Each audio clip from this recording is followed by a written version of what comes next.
Hello and welcome to the Tournament Center. Randy Buehler here with Brian David Marshall. Day two of Pro Tour Berlin just ended. We've got the top 8 hot off the presses, and the worst kept deck secret in maybe Pro Tour history is out in a big way. 6, count them, 6 elf decks are going to be playing in the top 8 tomorrow. That's absolutely crazy, but it has to favor one player over the others. Okay. Do we want to save that, or do we want to talk about that now? What do you think's going on? You tell me. Sebastian Thaler, playing in his second Pro Tour top 8. But I got to tell you, it feels like to me he's playing in his 4th or 5th, because every Saturday, round 15, round 16, this guy seems to be playing for top 8 in the last round. We have a couple of heartbreaking losses to Kenji along the way, but like he's there, he's here today. He's playing. He played elves 10 times this weekend with a better than 70. I don't know how much you count. 7-1-2. Better than 70% win percentage. 7-1-2 in 10 mirror matches across 16 rounds. There was a lot of elves at the top table. You could say that. Thaler is playing the elf deck in the top 8. Reigning Player of the Year Tomoharu Saito has re-entered this year's Player of the Year Absolutely. race. He's picked up his 5th top 8, starting to border, Hall of Fame territory. Hall of Fame territory, Player of the Year territory. Playing the elf deck.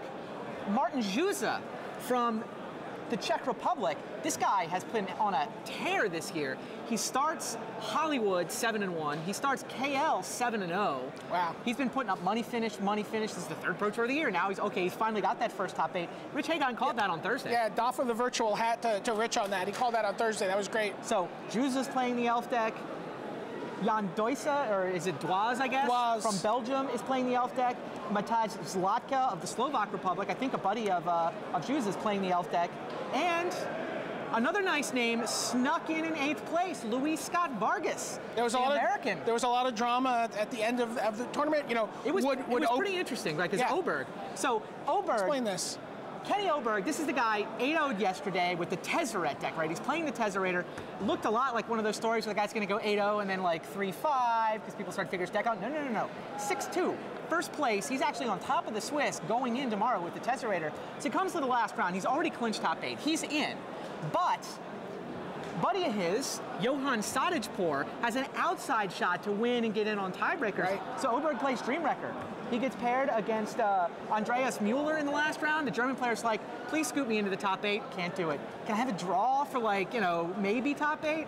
Can't do it. Sorry. And it's funny because Oberg says to the guy, look, I wish I could concede. I'd love your deck in my top 8. This is a great matchup for me. I'd rather beat you tomorrow, but, friend, you do what you got to do for your friends, right? Sure. Beats him today. LSV is the lucky recipient. Sadijpour did win, but Sadijpour's breakers got him 10th place. Luis Scott Vargas was the guy who got hard-earned 10th place. He had to get past Gabriel Nassif in that last round. He did, and Nassif was in it for a long while. But playing last end, probably would have lost some breakers Playing too. for his 43rd top 8 or something. Yeah, that sounds about right. So you got 6 elves decks. Wow. You got the Tezzerator sitting in first place, though. Interesting. That deck looks cool. It held up today. I was pretty impressed by that. Fairies is the 8th deck in the top 8. By the way, can't have a tournament these days without a fairy deck. Can't have a format. No, I guess not. Dennis Sinner, another German player, is the Fairies deck. So, what are you looking for tomorrow? I am looking for a player who came to this tournament prepared to beat elves. Yeah. Probably an elves player.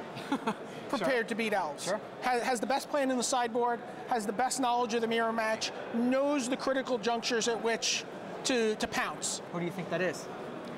I think that's Luis Scott Vargas. Really? I love Sebastian Thaler. And wow. I was watching. Doesn't even have the right elves build. I was watching. I don't get it. Like his Catapult. His deck is faster than the other decks. I think the Predator Dragon Court of Calling engine with the Hive Masters is just straight up better. Okay. I mean, LSV's a great player. He's in top 8, but I don't think he has. I don't think they built the deck right. I think when they go back to playtesting, he's probably convinced right now that their choices are right. I don't buy it. I think he said Hive Master Court of Calling. I think he said when we did a deck tech that he would have probably swapped out the Weird Harvests for the Court of Callings and maybe a slightly different package, but he does like the Storm combo. All right. I mean, you gotta respect Thaler. Martin Juz has been playing spectacularly. Martin Juz is just on a tear. I mean, this feels like, their decks look about the same. They've all got, like, the Court of Calling gives you the Silver Bullet sideboard package. Like, I watched Juz, he's playing Sadijpour in the next to last round. Oh, that was unbelievable. Barrington Forge Tender comes out of the sideboard against Mono Red. But not only does it come out of the sideboard, it comes out of the deck. Yeah, well, it's Court of Calling, of course, right? Goblin Sharpshooter, Johan's like, I've got it. Goblin Sharpshooter, every creature in that elf deck is 1 toughness. Right. No, here comes Forge Tender, equip it with Jete, Right. Smash, ping, yeah. Yeah, he just shot him got all down. the answers, You can so- see all the aggro out of Sonic Poor's deck right there. Pretty much. So a couple of different builds on the elf deck, couple of different takes, a lot of great players. And then there's Tezzeret. The Planeswalker from Shards of Alara could be the headliner.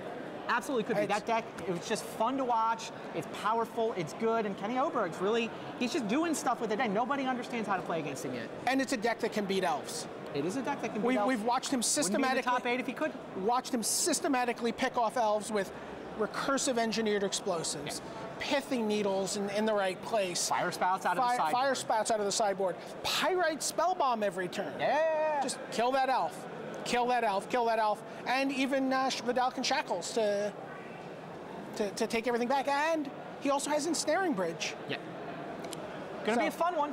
Reigning Player of the Year, Tomohiro Saito, could try to get back in there. Bunch of players could put up their first awesome Pro Tour result. Brian and I will be here doing coverage here live from Pro Tour Berlin.